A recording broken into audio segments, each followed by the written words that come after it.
মৰমৰ ষষ্ঠ শ্ৰেণীৰ ছাত্ৰ ছাত্ৰীসকল, তোমালোকৰ গণিতৰ 2 নম্বৰ পাঠৰ বিভাজ্যতাৰ পৰীক্ষা এই শিতানটো আজি আলোচনা কৰিবৰ কাৰণে এই ভিডিঅ'টো আৰম্ভ কৰিছোঁ। বিভাজ্যতাৰ পৰীক্ষা অতি দৰকাৰী শিতান, কিয়নো তোমালোকে যেতিয়া ভগ্নাংশবিলাক সৰু কৰিবলগীয়া হয় তেতিয়া কি সংখ্যাৰে হৰণ যায় সেই কথাটো জানিবলগীয়া হয়। যিমানে ভগ্নাংশ এটা ডাঙৰ হয় তোমালোকৰ সন্মুখত সমস্যা সিমানেই ডাঙৰ হয়। সেইকাৰণে আহাচোন আজি আমি চাওঁ কেতিয়া এটা সংখ্যাক 2, 3, 4, 5, 6, 7, 8, 9, 10 আদি সংখ্যাৰে হৰণ যায়।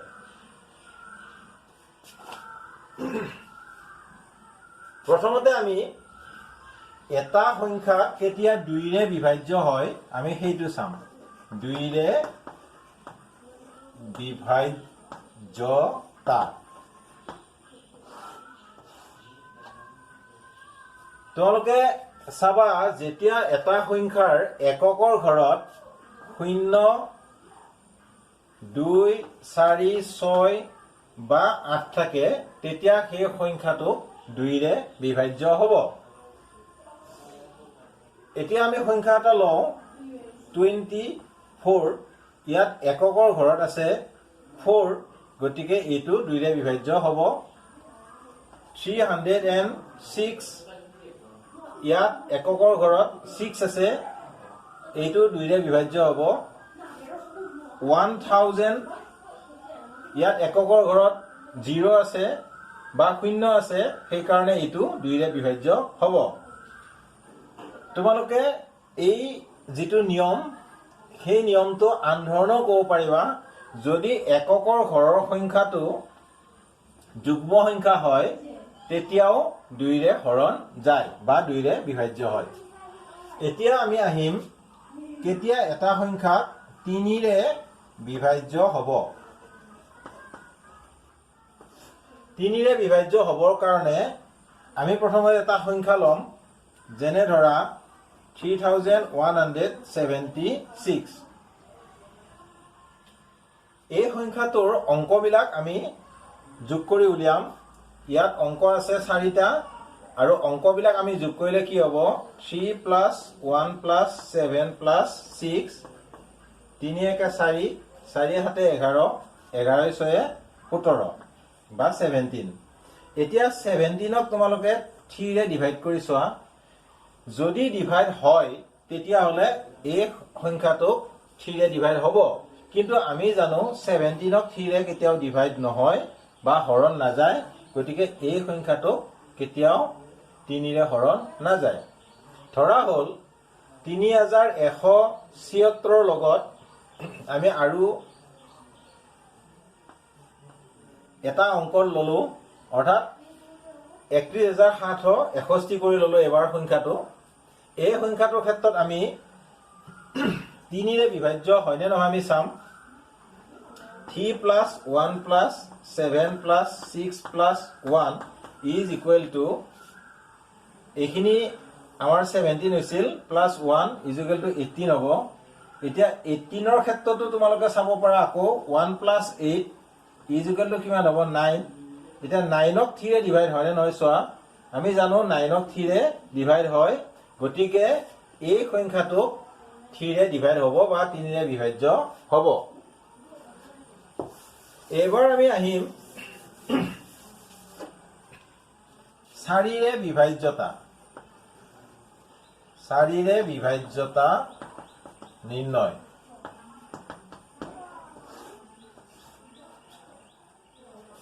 চাৰিৰে বিভাজ্যতা নিৰ্ণয়ৰ দুটা নিয়ম আছে। আমি দুই ধৰণে আমি চাব পাৰো। ইয়াত আমি দুটা সংখ্যা লৈছো। প্ৰথমতে যেনিবা 1000 আৰু 1024। এতিয়া চোৱা, যেতিয়া কোনো এটা সংখ্যাৰ একক আৰু দশক এই দুয়োটাই শূন্য হয়, ভালকে মন কৰিবা, যেতিয়া কোনো এটা সংখ্যাৰ একক আৰু দশক দুয়োটাই শূন্য হয় তেতিয়া সেই সংখ্যাটো 4ৰে বিভাজ্য হয়। তোমালোকে 1000ক 4ৰে হৰণ কৰিলে নিশ্চয় 4ৰে হৰণ যাব। ঠিক তেনেদৰে দ্বিতীয় নিয়মটো হৈছে যেতিয়া এটা সংখ্যাৰ একক আৰু দশকৰ ঘৰৰ অংক দুটাই মিলি যিটো সংখ্যা গঠন কৰে, কি সংখ্যা গঠন কৰে? একক আৰু দশকৰ ঘৰৰ অংকই মিলি 24 এই সংখ্যাটো গঠন কৰে। সেই সংখ্যাটোক যদি 4ৰে বিভাজ্য হয় তেতিয়াহ'লে এই গোটেই সংখ্যাটোক 4ৰে বিভাজ্য হ'ব। এতিয়া চোৱা, একক আৰু দশকৰ ঘৰে কি গঠন কৰিছিলে? 24। 24ক যিহেতু 4ৰে ডিভাইড হয় বা হৰণ যায়, গতিকে 1024 বা 1024কো 4ৰে হৰণ যাব। এতিয়া আমি আহিম 5ৰে বিভাজ্যতা নিৰ্ণয়। 5ৰে বিভাজ্যতা। যেতিয়া এটা সংখ্যাৰ এককৰ ঘৰত 0 বা 5 থাকে তেতিয়া সেই সংখ্যাটো 5ৰে বিভাজ্য হয়। যেনে 50, এই সংখ্যাটোৰ এককৰ ঘৰত 0 আছে, 5ৰে বিভাজ্য হ'ব। বা 155, ইয়াত এককৰ ঘৰত 5 আছে, এইটো 5ৰে বিভাজ্য হ'ব। গতিকে 5ৰে বিভাজ্যতাৰ নিৰ্ণয় নিয়মটো হৈছে এককৰ ঘৰত 0 বা 5 থাকিলে সেই সংখ্যাটো 5ৰে বিভাজ্য হয়। এতিয়া আমি আহিম 6ৰে বিভাজ্যতা নিৰ্ণয়। 6ৰে বিভাজ্যতা নিৰ্ণয় কৰিবৰ কাৰণে আমি প্ৰথমতে ল'ব লাগিব এটা সংখ্যা। ধৰি লওক যে 312। এই সংখ্যাটোক চাব লাগে 6ৰে বিভাজ্য হয় নে নহয়। তোমালোকে প্ৰথমতে চাবা এই সংখ্যাটোক 2ৰে বিভাজ্য হয় নে নহয়। তাৰ পিছত চাব লাগিব এই সংখ্যাটোক 3ৰে বিভাজ্য হয় নে নহয়। ছাত্ৰ ছাত্ৰীসকল, যদি এটা সংখ্যাক 2ৰেও বিভাজ্য হয় আৰু 3ৰেও বিভাজ্য হয় তেতিয়াহ'লেহে সেই সংখ্যাটোক 6ৰে বিভাজ্য হ'ব। এতিয়া এই ক্ষেত্ৰত আমি চাম, ইয়াৰ এককৰ ঘৰত 2 আছে বা এককৰ ঘৰৰ অংকটো যুগ্ম সংখ্যা, গতিকে 2312ক 2ৰে হৰণ যাব। কিন্তু এই সংখ্যাটো 3ৰে বিভাজ্য হয় নে নহয় আমি চাব লাগিব। গতিকে আমি 2 + 3 + 1 + 2 = 2 3 5 5 1 6 6 2 8 বা 8। 8ক 3ৰে ডিভাইড নহয়। গতিকে আমি গম পালো যে 2312 বা 2312 সংখ্যাটোক 6ৰে বিভাজ্য নহয়। এতিয়া আমি এটা সংখ্যা যেনে ধৰা হ'ল 24। 24 সংখ্যাটোৰ ক্ষেত্ৰত চোৱা, ইয়াৰ এককৰ ঘৰত আছে 4, অৰ্থাৎ যুগ্ম সংখ্যা, গতিকে ইয়াক 2ৰে হৰণ যাব। ইয়াক 3ৰে হৰণ জানি নাযায় চাওঁ। 2 + 4 = 6, অৰ্থাৎ 6ক 3ৰে হৰণ যায়, গতিকে এই সংখ্যাটোক 3ৰেও হৰণ যাব, 2ৰেও হৰণ যাব আৰু 3ৰেও হৰণ যাব। সেইকাৰণে এই সংখ্যাটোক আমি গম পালো 6ৰেও হৰণ যাব। তোমালোকে এতিয়া 24ক 6ৰে হৰণ কৰি চাব পাৰা। 4 বাৰ যাব, অৰ্থাৎ 24ক 6ৰে বিভাজ্য হয়। এতিয়া আহিম আমি 7ৰে বিভাজ্যতা নিৰ্ণয়ৰ নিয়ম উলিয়াবৰ কাৰণে। 7ৰ ক্ষেত্ৰত তোমালোকে চোৱা, মই ইতিমধ্যে ইয়াত কেইটামান সংখ্যা লিখি ৰাখিছো আগৰে পৰাই।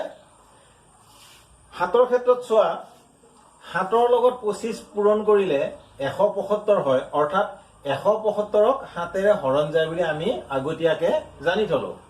এতিয়া ধৰা হ'ল 175 সংখ্যাটোক 7ৰে হৰণ যায় নে নাযায় আমাক পৰীক্ষা কৰিবলৈ দিয়া হৈছে। এতিয়া আমি কৰিব লাগিব, ইয়াৰ যিটো এককৰ ঘৰৰ অংক আছে, এই এককৰ ঘৰৰ অংকটো প্ৰথমতে আমি ডাবুল কৰিব লাগিব বা দুগুণ কৰিব লাগিব। কি কৰিব লাগিব?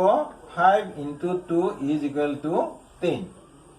এককৰ ঘৰৰ অংকটো আমি দুগুণ কৰিব লাগিব। 5 × 2 = 10। এতিয়া এই যে 10 ওলাল, এইটো বাকী যিখিনি থাকিল আমাৰ শতক দহক আৰু শতকৰ এই অংক দুটা গঠন কৰিছে 17। গতিকে 17ৰ পৰা এইটো তোমালোকে বিয়োগ কৰি দিয়া। কিমান হ'ব? 7।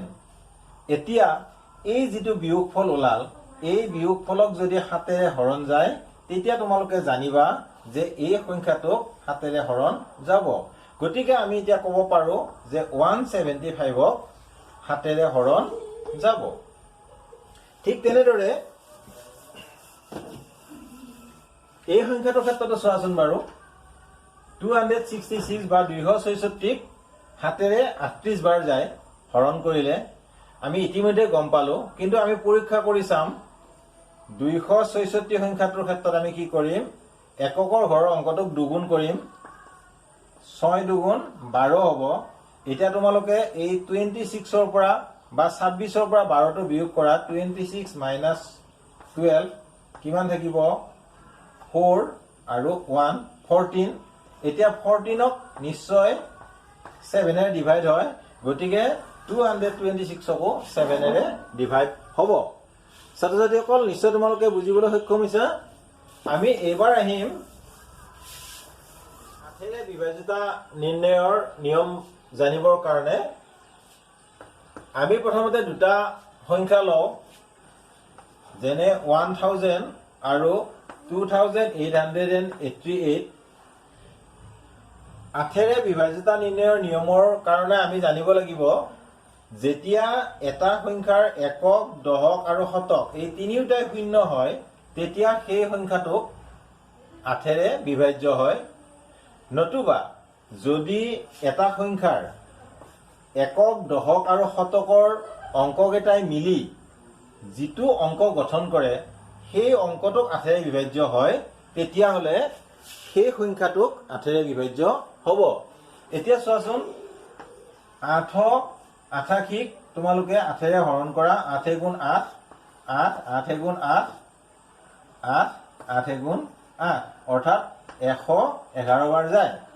গতিকে আমি গম পালো যে 2888ক 8ৰে হৰণ যাব। এইবাৰ আহিছো 9ৰে বিভাজ্যতা নিৰ্ণয়ৰ নিয়ম। 9ৰে বিভাজ্যতা নিৰ্ণয়। তোমালোকে ইতিমধ্যে 3ৰে বিভাজ্যতা নিৰ্ণয়ৰ নিয়ম শিকিছা। 9ৰে বিভাজ্যতা নিৰ্ণয়ৰ নিয়মো প্ৰায় একেই। চাবাচোন, এটা সংখ্যা ল'ম আমি 7। এই সংখ্যাটোৰ ক্ষেত্ৰত আমি কি কৰিব লাগিব? ঠিক 3ৰ দৰে আমি ইয়াতেও অংকবিলাক যোগ কৰিব লাগিব। 7 প্লাছ 8 প্লাছ 3 কিমান হ'ব? 7 8 15 16 17 18 18 হ'ব। এতিয়া এই 18ক 9ৰে ডিভাইড হয়নে নহয় চোৱা। আমি জানো হয়। গতিকে এই গোটেই সংখ্যাটোকো কি হ'ব? 9ৰে ডিভাইড হ'ব। গতিকে আমি নিয়মটো কি ক'ম? যদি এটা সংখ্যাৰ অংকবিলাকৰ যোগফলক 9ৰে বিভাজ্য হয় তেতিয়াহ'লে গোটেই সংখ্যাটোকে 9ৰে বিভাজ্য হ'ব। এতিয়া 10ৰে বিভাজ্যটো চোৱা। 10ৰে বিভাজ্যতা নিৰ্ণয় একেবাৰে সহজ। এটা সংখ্যাৰ এককৰ ঘৰত শূন্য থাকিলে সেই সংখ্যাটোক 10ৰে বিভাজ্য হয়। 200 বা 100,040 এইটো এটা সংখ্যা 10ৰে বিভাজ্য হ'ব। বা ধৰা তোমালোকে 310 এইটোক 10ৰে বিভাজ্য হ'ব, কাৰণ ইয়াৰ এককৰ ঘৰত যিটো অংক আছে সেই অংকটো হৈছে 0।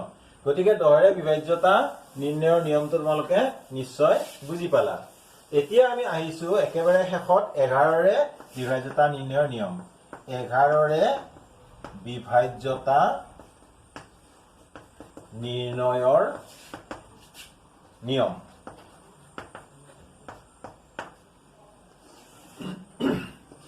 এই নিয়মটোৰ ক্ষেত্ৰত তোমালোকে অকমান মন কৰিব লাগিব। আনকেইটা নিয়মৰ লগত এই নিয়মটো অকমান সুকীয়া। প্ৰথমতে আমি এটা যিকোনো সংখ্যা লওঁ, 3 7 2 4 5 ধৰা যিকোনো এটা সংখ্যা লওঁ। এই সংখ্যাটো কি কৰিব লাগিব? এককৰ ঘৰৰ পৰা দহকৰ ঘৰৰ অংকটো প্ৰথমতে তোমালোকে বিয়োগ কৰিব লাগিব অৰ্থাৎ এনেকৈ পাতিব লাগিব 5 - 4 তাৰপিছত +2 -7 +3 অৰ্থাৎ প্ৰথম এককৰ ঘৰৰ পৰা দহকৰ ঘৰৰ অংকটো বিয়োগ কৰিব লাগিব এইটো নিশ্চিত এককৰ পৰা দহকৰ ঘৰৰ অংকটো বিয়োগ কৰিব লাগিব তাৰপিছত এবাৰ যোগ এবাৰ বিয়োগ এবাৰ যোগ এবাৰ বিয়োগ এনেকৈ তোমালোকে শেষ নোহোৱালৈকে কৰি আহিব লাগিব এতিয়া এইখিনি আমি সমাধান কৰিব লাগিব অৰ্থাৎ কিমান হয় আমি চাব লাগিব চোৱাচোন বাৰু ইয়াতে যোগ অংক আছে 5 2 আৰু 3 5 2 7 7 3 10 আৰু বিয়োগ সংখ্যা আছে কিমান 4 আৰু 7 7 4 11 -11 অৰ্থাৎ ইয়াৰ এনসাৰটো হ'ল গৈ -1 এতিয়া এই যে -1 ওলাল এই -1ক 11ৰে কেতিয়াও হৰণ নাযায়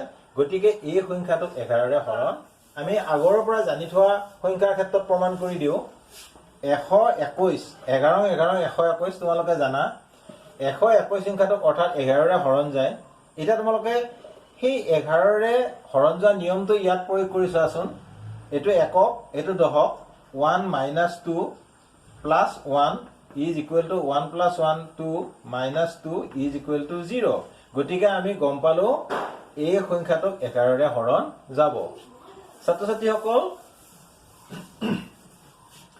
তোমালোকে নিশ্চয় বিভাজ্যতা নিৰ্ণয়ৰ যিবিলাক নিয়ম সেই নিয়মবিলাক ভালদৰে বুজি পালা এতিয়া তোমালোকক মই কেইটামান সংখ্যা ইয়াত দিব বিচাৰিছো হোমৱৰ্ক হিচাপে 35 106 7008 3245 1069 377 1629 এই সংখ্যাকেইটা লোৱা এই সংখ্যাকেইটাত তোমালোকে 2ৰে বিভাজ্য হ'বনে নহয় 3ৰে বিভাজ্য হ'বনে নহয় 4ৰে বিভাজ্য হ'বনে নহয় তেনেদৰে 5ৰে 6ৰে 7ৰে 8ৰে 9ৰে 10ৰে 11ৰে এই আটাইকেইটাৰ ক্ষেত্ৰত বিভাজ্যতা নিৰ্ণয়ৰ তোমালোকে পৰীক্ষা কৰিবা এইটো তোমালোকক হোমৱৰ্ক হিচাপে মই দিছো আৰু এইখিনি কৰি তোমালোকে মোক মোৰ ভিডিঅ'ত কমেন্ট কৰি জনাবা আৰু নিশ্চয় তোমালোকে মোৰ ভিডিঅ'বিলাক চাই উপকৃত হৈছা যিসকলে মোৰ চেনেলটো এতিয়ালৈকে সাবস্ক্ৰাইব কৰা নাই সেইসকলে নিশ্চয় সাবস্ক্ৰাইব কৰিবা আৰু মোৰ ভিডিঅ'সমূহ মই আপলোড কৰাৰ লগে লগে যাতে তোমালোকে চাবলৈ পোৱা তাৰ কাৰণে বেল আইকনটো তোমালোকে প্ৰেছ কৰিবা মৰমৰ ছাত্ৰ ছাত্ৰীসকল আজিলৈ পাঠ ইমানতে সামৰণি মাৰিছো সকলোলৈকে ধন্যবাদ জ্ঞাপন কৰিছো ধন্যবাদ